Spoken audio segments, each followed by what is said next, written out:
Allahu Ekber.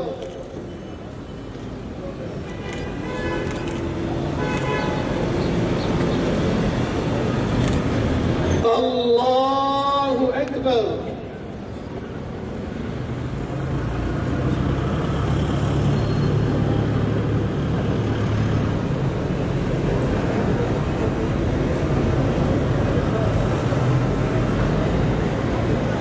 Allahu Ekber.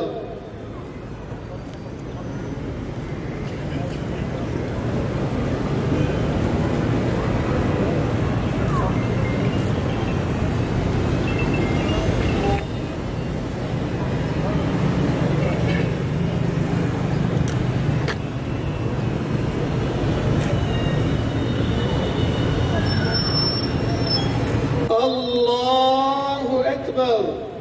Esselamu aleyküm ve rahmetullah. Esselamu aleyküm ve rahmetullah. Allah rızası için ve cümle şehitlerimizin ruhu için El Fatiha. Sisi, işçilikçi haberi. Sloganlarımızı 3 defa tekrar ediyoruz arkadaşlar. Bir insan olarak kendimizden utandığımız için buradayız. Bir Müslümanın gördüğü bir kötülüğü eliyle, diliyle, o da olmadı kalbinden boğz etmesi gerektiğini hatırladığımız için buradayız. Ve bugün burada bir Müslüman olarak insanlığımızı unutmamak için toplanıp ses vermek, zulme haykırmak için toplanmış bulunuyoruz. Allah hepinizden razı olsun. Yüce Rabbimiz Kur'an-ı Kerim'de şöyle buyuruyor. Müminler içinde Allah'a verdikleri sözde duran nice erler vardır. İşte onlardan kimi sözünü yerine getirip o yolda canını vermiştir. Kimi de şehitliği beklemektedir. Onlar hiçbir şekilde sözlerini değiştirmemişlerdir. Evet, 9 can verdik Allah yolunda.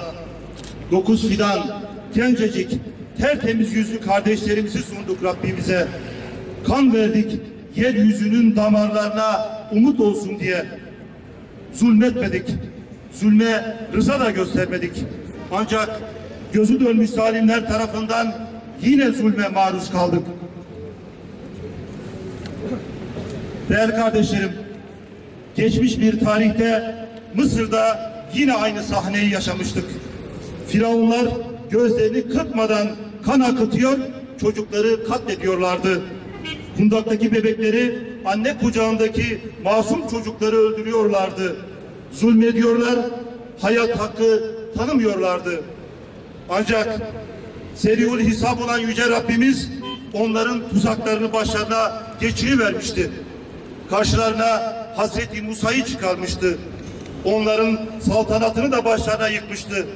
Bugün kendi atalarının geçmişinden ders çıkarmamış günümüz firavunları tıpkı ataları gibi davranıyor, masum kardeşlerimizi katlediyorlar. Daha birkaç gün önce 9 kardeşimizi adeta bütün insanlarla dalga geçercesine dünyanın gözü önünde hünharca idam ettiler. Görüntüleri yüreklerimizi yangın yerine çevirdi. Gözü yaşlı anaların çocuklarının cansız bedenine sımsıkı sarılışını görenler ve feryadını duyanlar Müslüman olsun olmasın. Yüreğinde zerre miktarı insanlık taşıyanlar bu duruma nasıl tahammül edebilir ki? Yüce Rabbimiz yine Kur'an-ı Kerim'de şöyle buyuruyor. Kim haksız yere bir insanı öldürürse bütün insanları öldürmüş gibidir. Şimdi soruyoruz, bu kaçıncı ölüm? Bu kaçıncı vahşet? Kardeşlerimizi akıl almaz işkencelerle zindanlara doldurduğunuz yetmedi. Şimdi de bu masum insanları hünharca katlediyorsunuz. Ve soruyoruz onlara, sahi siz kendinizi ne zannediyorsunuz? Darbeci sizi hükümeti bugüne kadar göstermelik yargılamalarla idama mahkum ettiği 165 masum kardeşimizi idam etti. Mısır zindanlarında her an idam etmeyi bekleyen 600 kardeşimiz var. Üstelik ağır işkenceler eşliğinde ve de çelik kafesler içinde savunma hakkı verilmeksizin yapılan yargılamalar devam ediyor ve kurulan yargı tiyatrosunda yeni idam kararları veriliyor. Junta yargısı daha geçen Eylül ayında aralarında Muhammed Biltaci'nin de bulunduğu 75 kişiyi daha idama mahkum etti. İdam kararlarını tüm dünyanın gözleri önünde sessiz sedasız uygulayan Sisi Juntası bu kadar ölümlere rağmen hala kana doymuyor. Geçtiğimiz günlerde de 9 genç kardeşimiz Junta tarafından haksız yere idam edildi. Kahrolsun Sisi, işbirlikçi ABD! Kahrolsun Sisi, işbirlikçi ABD! Kahrolsun Sisi, işbirlikçi ABD! Kahrolsun Sisi, işbirlikçi ABD! Sisi Juntası arkasına aldığı emperyalist ülkelerin doğrudan insanlığın sessizliğinin dolaylı desteğiyle her gün yeni idamlar gerçekleştiriyor, yeni barbarlıklara imza atıyor. Birleşmiş Milletler'in idamları, durdurma çağrıları maalesef boşlukta yankılanıp sönüyor. İdam edilenlerin ahları arş-ı alaya ulaşırken ailelerin gözyaşları insanlığımızı boğuyor. Sisi'nin destekçilerinin idamları görmezden gelmek şöyle dursun, aksine terörle mücadele yalanıyla desteklediği bir vasatı yaşıyoruz. Ve değerli kardeşlerim, bugün bütün İslam dünyası benzer saldırılar altında. Bangladeş hükümeti Müslüman alimleri ve önderleri idam ediyor, dünya sessiz. Çin'de Doğu Türkistanlı kardeşlerimiz idam ediliyor.